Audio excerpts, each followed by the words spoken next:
જંગલમાં ડાંગોર વરસાદ ચાલુ હતો.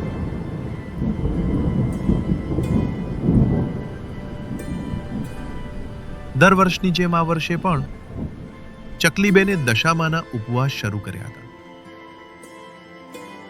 એણે પોતાના ઘરમાં દશામાની સ્થાપના કરી હતી.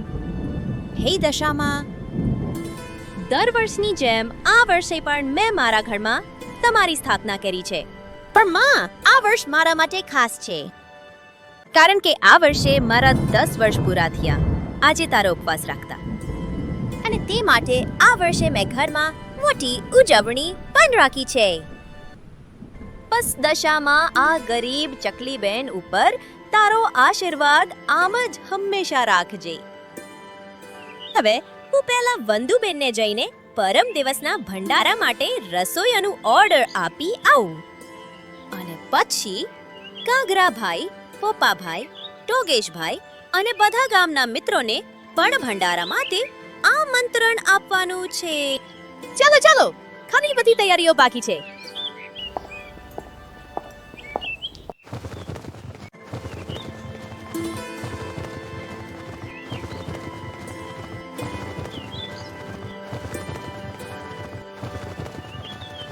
વંદુબેન, કેમ છો? મજામાં ને? અરે ચાકલી બે, આવો, અંદર આવો. અરે વંદુબેન, થોડી ઉતાવળમાં છું. વંદુબેન, કાલે મેં દશામાના વ્રતની વિશેષ ઉજવણી રાખી છે. એના માટે ગામના બધા લોકો માટે ભોજન છે, અને એ ભોજન માટે રસોઈયાનું ઓર્ડર આપવાનું છે તમને. આભાર ચકલીબેન, મારા લીધે તો આ દશામાની સેવાનું કામ મને કરવાનું શુભ અવસર મળ્યો. એ તો મારા માટે ઘણું મોટું પુણ્ય છે. પછી વંદબેન, એ સવારે આવી જજો એ ભોજન બનાવવા. શાક પૂરી અને ખીર દશામાની પ્રસાદી છે ને? હા ચકલીબેન, એકદમ સાચું. હું કાલ સવારમાં વહેલા શાકપુરી અને ખીર બનાવવા આવી જઈશ. આભાર તમારો વંદુબેન. પણ તમે કહો, હવે એડવાન્સમાં કેટલા પૈસા અત્યારે જમા કરાવું? ચકલીબેન, હું તમારા ઘરની પરિસ્થિતિ સમજી શકું છું, અને આ તો દશામા માટે છે, એટલા માટે મને એડવાન્સમાં કંઈ જોઈતું નથી. કાલે બધા લોકો પેટ ભરીને જમે, પછી તમે મને આરામથી પૈસા આપજો. દિલથી ખૂબ જ મોટું આભાર વંદુબેન. દશામાં તમને બહુ બધી ખુશીઓ આપે. ચાલો હવે હું નીકળું, કાલે મળીએ.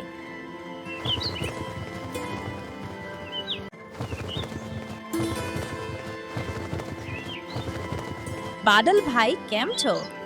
અરે ચકલીબેન, હું તો ઠીક છું. તમે કહો, આજ તો ખાસ કામે આવ્યા છો લાગે છે. બાદલભાઈ, કાલે મેં ઘેર દશામાની ઉજવણી કરી છે, એટલે આખા ગામ માટે ભંડારો મૂક્યું છે.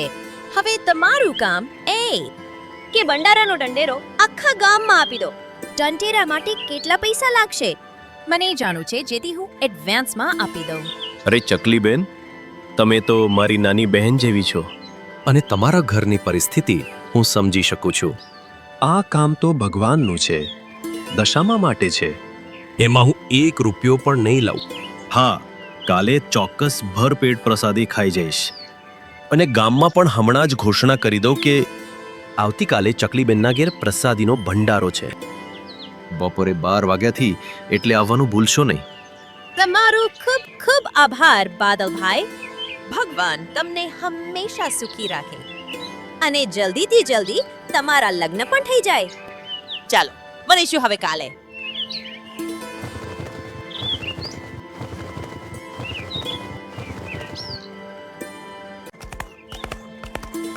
સાંભળો સાંભળો સાંભળો, બધા નગરવાસીઓને એક ખુશ ખબર.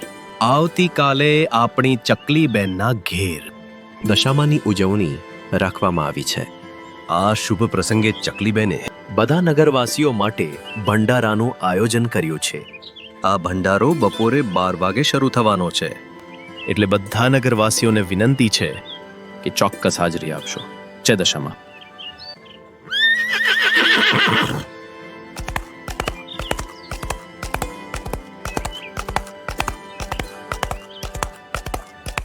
અરે રે, આજે તો આપણા વેપારી સમાજની મેડમ ચકલીબેન દેખાતા નથી. અરે હમણાં જ બાદલભાઈ મારી દુકાનની બાજુથી પસાર થયો અને એણે દંઢેરો આપ્યો કે આવતીકાલે ચકલીબેન એ દશામાની ઉજવણી નિમિત્તે આખા ગામના લોકો માટે ભંડારો મૂક્યો છે. તમને એકદમ સાચી વાત સાંભળી છે અને એના માટે જ હું ખાસ આપણા વેપારી મંડળને આમંત્રણ આપવા આવી છું કે આવતીકાલે બધાને દશામાની ઉજવણીમાં ચોક્કસપણે હાજરી આપવાની છે. હા હા ચોક્કસ અમે બધા આવીશું જ. અને તમારે હમણાં પણ કોઈ કામ હોય તો કહો ચકલીબેન. અરે ચકલીબેન, હવે તો તમે ચિંતા જ ન કરો. કાલે અમે બધા વહેલા આવી જઈશું. બધું આયોજન, વ્યવસ્થા, રસોઈ બધું જ સંપૂર્ણ રીતે સંભાળી લઈશું. અરે ચકલીબેન, તમે કહો તો હું મારી આખી ડોગેશ મંડળીને કાલે સિક્યોરિટી માટે લઈ આવું, ભંડારા દરમિયાન ભીડને સંભાળવા માટે. અરે અરે અરે, આજ તો ખરેખર ખબર પડી ગઈ કે મારા પર કેટલું પ્રેમ છે. તો બસ હવે હું નીકળું છું. જય દશામાં.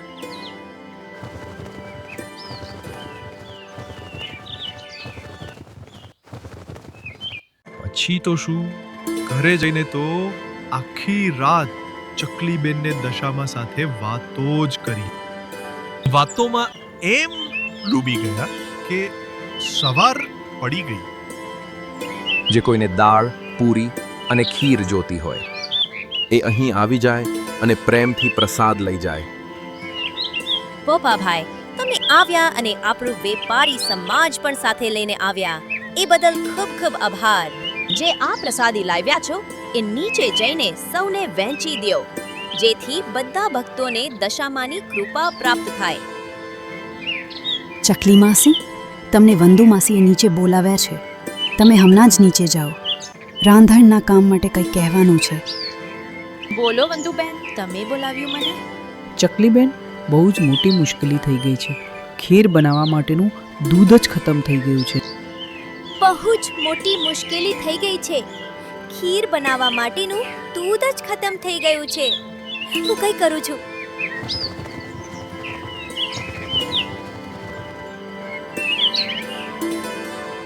મારી દશામાં મેં સાચા હૃદયથી તારી માટે વ્રત રાખ્યું, ઉજવણી કરી. બસ આ છેલ્લી ઘડીએ મારી લાજ રાખશે. મારી પાસે જેટલા પણ પૈસા હતા સાચે જ બધા ખતમ થઈ ગયા. તું કેમ આજે કામ પર એકલો મોરે આવ્યો છે? માફ કરજો સાહેબ, આજે ચકલીબેને આખા ગામના લોકો માટે ભંડારો મૂક્યો હતો, બસ એ જ ખાવા ગયો હતો. તું આ વાત હજુ મને હવે કહે છે? જા હવે ઝડપથી ત્યાં જઈને પહેલું મારું કામ કરી આવ. પહેલા લો વંદુબેન, આ દૂધ 20 કિલો આપણા જંગલના રાજાએ મોકલ્યું છે. કોઈને તમે એમનું નામ ન આપતા, બસ બધાને એમ જ કહેજો કે દશામાના નામે કોઈએ મોકલ્યું છે. ચકલીબેન, એ ચકલીબેન, સાંભળો છો? દૂધ આવી ગયું છે. ખબર નહીં ઉડદાદાને કોઈ આપ્યું, એ આપી કે હમણાં જ? સાચે જ માં, તારા ઘરે ભેર છે પણ અંધેર નથી. બોલો દશામાની જય.